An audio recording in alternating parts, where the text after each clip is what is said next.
पिंकी और संपादकी के खतरे। साप्ताहिक शोरगुल।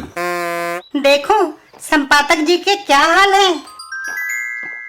कहो पिंकी, कैसा आना हुआ? आपके दर्शन करने चली आई।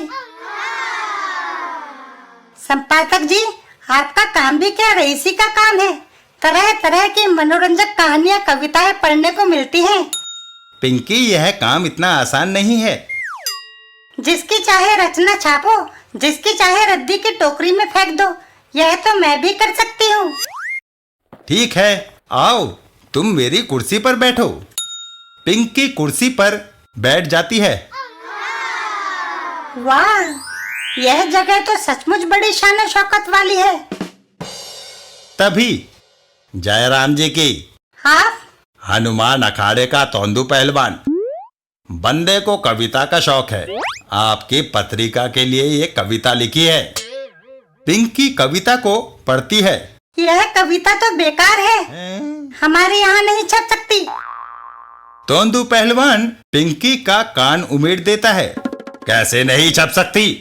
मेरी कविता वापस करने की आज तक किसी की हिम्मत नहीं हुई। तभी संपादक जी वहां आते हैं। मेरा कान! अर्र पहलवान! पहलवान के जाने के बाद बाज आई मैं ऐसी संपादकी से।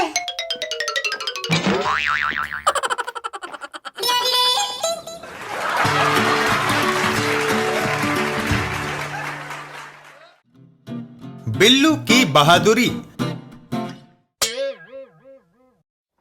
एक दिन बिल्लू और गब्दू जब बैठे हुए थे तो बिल्लू, मैं बड़ी मुसीबत में हूँ, मेरी मदद करो। हातिम ताई, तुम्हारी बहादुरी के तो बड़े किस्से सुने हैं। अरे मजाक छोड़ो, अब्बा जान की जान खतरे में है। वह कैसे? अब्बा जान सख्त बीमार हैं। एक फकीर ने बताया था कि अगर मैं उन्हें आबे हयात लाकर पिलाऊं तो उनकी जान बच सकती है। मैं वह ले आया हूँ, लेकिन रास्ते में एक दैत्य बैठा है जो मुझे अपने शहर तक जाने नहीं देता। तुम उसे मार क्यों नहीं देते? कैसे मारूं? उसके मुंह से आग की लपटें निकल रही है और जो कोई उसके पास जाता है उसे वह जलाकर राख कर देता है। यार बिल्लो, हमें हातिम ताई की मदद करनी चाहिए। और वह लोग हातिम ताई के साथ चल पड़ते हैं। अच्छा आओ, जरा मैं भी देखूं वह राक्षस क्या चीज है। पुल पर पहुंचकर दूर हट जाओ, नहीं तो जलाकर राख कर दूंगा। अरे तू क्या हमें जलाएगा? पहले मेरी इस डिब्बी को जलाकर दिखा। इतना कहकर बिल्लू एक डिब्बी उस राक्षस की तरफ उछाल देता है। वह राक्षस उस डिब्बी को अपने मुंह में डाल लेता है। ये लो, तुम्हारी डिब्बी गई आग में। और एक जोरदार धमाका होता है। अचंभा, दैत्य मर गया। बिल्लो, उस डिब्बी में क्या था? बारूद। बिल्लू के घर पर। अरे बिल्लू, उठ, क्या सोता ही रहेगा?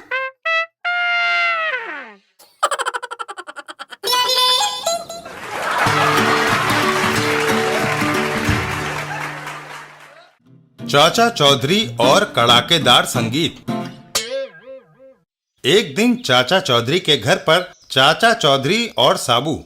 कहो चाचा जी, क्या सुनोगे, ठुमरी या दादरा? साबू, ठुमरी सुनाओ। और साबू गाना शुरू कर देता है। तभी एक जोरदार आवाज वहां गूंज उठती है। चाची। अरे ओ बैजू बावरी की औलाद, बंद कर ये गाना। तेरी कर्कश आवाज ने खिड़की के शीशे तोड़ दिए। चाची। साबू, यहाँ हमारे संगीत का कद्रदान कहाँ है? आओ कहीं और चलें। चाचा चौधरी और साबू वहां से चल देते हैं। काफी चल लिए, लेकिन अभी तक कोई संगीत का प्रशंसक नहीं मिला। दूर कोई आ रहा है चाचा जी। वो सिपाही चाचा चौधरी के नजदीक आता है। हमारे राजा बासुक को संगीत का बहुत शौक है। तुम राजमहल चलो और राजा को कुछ सुनाओ। लेकिन तुम्हारे महल की खिड़कियां शीशे की तो नहीं। नहीं, पूरा राजमहल पत्थर का बना है। तो फिर चलो। राजा बासुक, महाराज, लीजिए पानी का गिलास। लाओ मंत्री। तभी साबू अपना गाना शुरू कर देता है।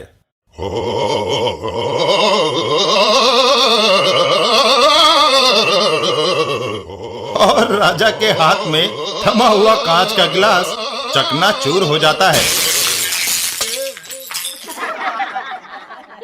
राजा बासुक, नालायक, तुम्हारी कर्कश आवाज ने मेरा गिलास तोड़ दिया।